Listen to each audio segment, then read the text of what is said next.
Bon, d'abord c'est une bonne nouvelle que j'apporte.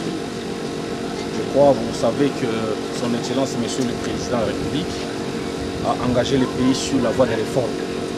Et en particulier, cette réforme touche le secteur de la fonction publique.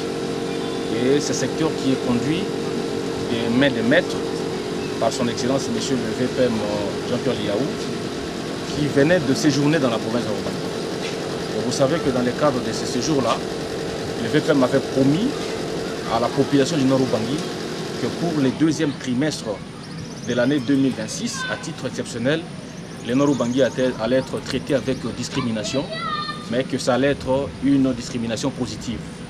Et c'est ce qu'on a vu, parce que j'ai été reçu la semaine passée par son Excellence, M. le VPM, qui a mis à ma disposition les listes des agents du Nord Ubangi qui sont mécanisés pour le T2 2026.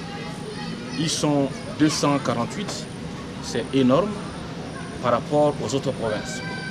C'est la première des choses. La deuxième des choses, c'est que je suis venu aussi avec les bulletins de paye. Les bulletins de paye, c'est une innovation qui est introduite au sein de la fonction publique. Ça n'a jamais été le cas auparavant. Et donc, le Nord Ubangi passe pour une province pilote. Donc, c'est avec nous qu'on commence ce processus. Donc, désormais, chaque agent qui reçoit son salaire, qui perçoit son salaire, sait comprendre tous les éléments qui le composent. Il saura qu'il y a autant qui est prévu pour le transport, il y a autant qui est retenu pour la SENSAP, les bruits c'est autant, et donc tous ces éléments-là sont implémentés dans les bulletins de paye, et désormais ça va être le cas. Donc je crois que les chefs des divisions qui sont là, je viens de les conscientiser, de les amener à comprendre que désormais que le Nord Ubangi est aussi regardé comme les autres provinces. Et donc il faut que nous puissions profiter de l'occasion pour faire avancer les choses dans le secteur de la fonction publique. Nous vous remercions, Son Excellence, pour les initiatives et les efforts et les lobbying qui ont réussi.